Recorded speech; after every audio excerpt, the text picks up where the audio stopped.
Selamat pagi saudara-saudariku yang dikasihi Yesus Kristus. Kita bertemu lagi dalam tema agungnya, agama yang bersinar, dibawakan oleh Pendeta Adrison Ginting. Shalom saudara kekasih dimanapun kita berada. Satu sukacita bagi kita untuk dapat kembali bersama-sama pada hari ini dalam renungan pagi kita. Dan hari ini menjadi satu sukacita bagi semua rakyat Indonesia yang merayakan hari ulang tahun kemerdekaan. Biarlah kiranya berkat Tuhan tetap menjadi bahagian baik dalam pemerintahan untuk tetap mensejahterakan rakyat dan terutama menjadi satu kebebasan untuk umat-umat Tuhan tetap bisa memuliakan Dia. Renungan kita hari ini Kamis 17 Agustus 2023 dengan judul Kenikmatan Palsu Pengetahuan Tentang Kejahatan. Ayatnya di dalam Kejadian 3 ayat 6. Perempuan itu melihat bahwa buah pohon itu baik untuk dimakan dan sedap kelihatannya. Lagi pula pohon itu menarik hati karena memberi pengertian. Lalu ia mengambil dari buahnya dan dimakannya, dan diberikannya juga kepada suaminya yang bersama-sama dengan dia, dan suaminya pun memakannya. Allah ingin supaya Adam dan Hawa tidak mengenal kejahatan, pengetahuan tentang yang jahat, tentang dosa dan akibat-akibatnya, tentang pekerjaan yang melelahkan, tentang perawatan yang menggelisahkan, tentang kekecewaan dan duka cita, tentang sakit dan kematian. Karena kasih ini ditahan. Sementara Allah mengusahakan kebaikan manusia, setan mengusahakan kebinasaannya. Setan ingin membuat sehingga kelihatan bahwa pengetahuan tentang yang baik dicampur dengan yang jahat akan menjadi berkat.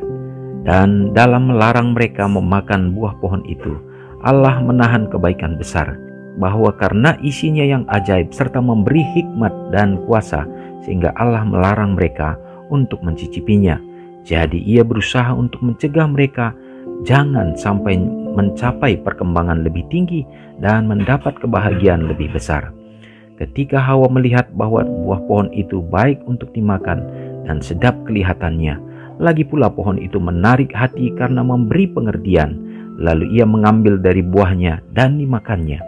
Rasanya lezat, dan sementara ia makan, ia merasakan ada kuasa hidup yang menyegarkan, dan ia membayangkan dirinya memasuki suatu tingkat keberadaan yang lebih tinggi. Setelah ia sendiri melanggar, ia menjadi penggoda bagi suaminya, dan suaminya pun memakannya. Matamu akan terbuka, kata musuh itu. Kamu akan menjadi seperti Allah, tahu tentang yang baik dan yang jahat. Mata mereka benar-benar terbuka, tetapi betapa menyedihkan. Jika Adam dan Hawa tidak pernah menyentuh pohon terlarang, Tuhan akan memberikan kepada mereka pengetahuan yang di atasnya tiada kutukan dosa. Pengetahuan yang akan membawa mereka kepada sukacita abadi. Saudara yang kekasih dalam nama Tuhan, renungan kita mengingatkan kembali peristiwa di saat Hawa digoda oleh setan melalui ular yang ada di Taman Eden. Sesungguhnya Allah inginkan supaya manusia yang diciptakan itu tidak jatuh dan bahkan tidak mengetahui akan tentang kejahatan dosa itu sendiri.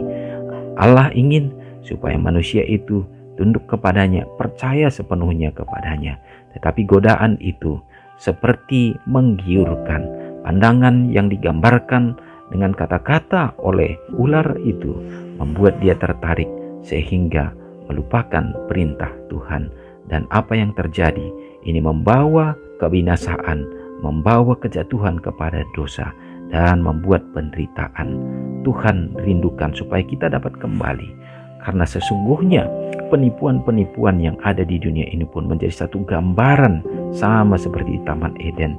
Kenikmatan yang sementara sesungguhnya dapat membuat kita semakin sulit untuk hidup di dalam kebenarannya. Semoga kasih Tuhan menolong kita. Mari kita sama-sama berdoa.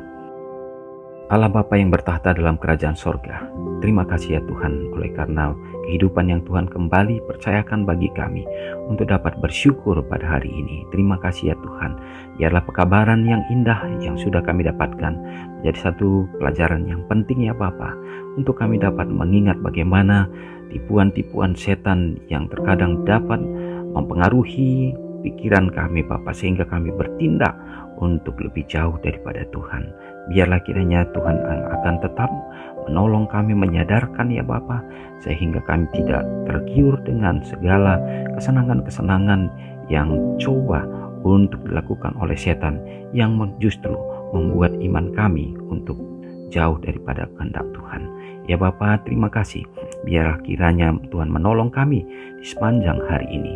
Kami berdoa bagi bangsa dan negara kami, khusus Indonesia yang berulang tahun perayaan kemerdekaan.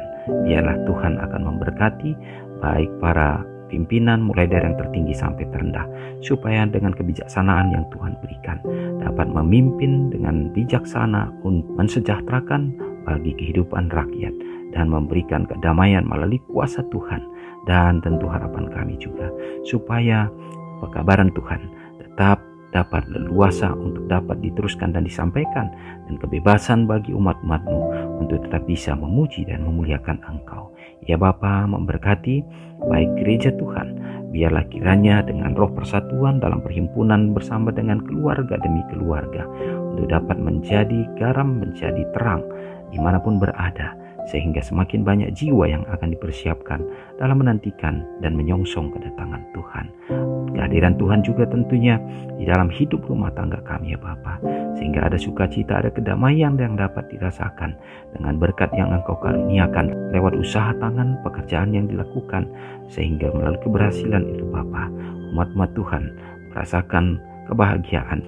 Bagi umat Tuhan yang khusus pada hari ini merayakan juga hari ulang tahun mereka, biarlah Engkau peliharakan dengan berkat khusus kesehatan dan umur yang panjang. Terima kasih Bapa, terpujilah Engkau. Ampuni kami dari dosa pelanggaran kami, karena doa ini hamba-Mu serahkan hanya dalam nama Yesus yang sudah menjadi juru selamat kami. Amin. Selamat pagi, selamat beraktivitas. Tuhan Yesus memberkati. Ingatlah Matius 5 ayat 13-16. Biarlah kamu menjadi garam yang mengasinkan dan terang yang menyinari kehidupan orang lain. Jangan lupa subscribe, like, dan share ke seluruh dunia.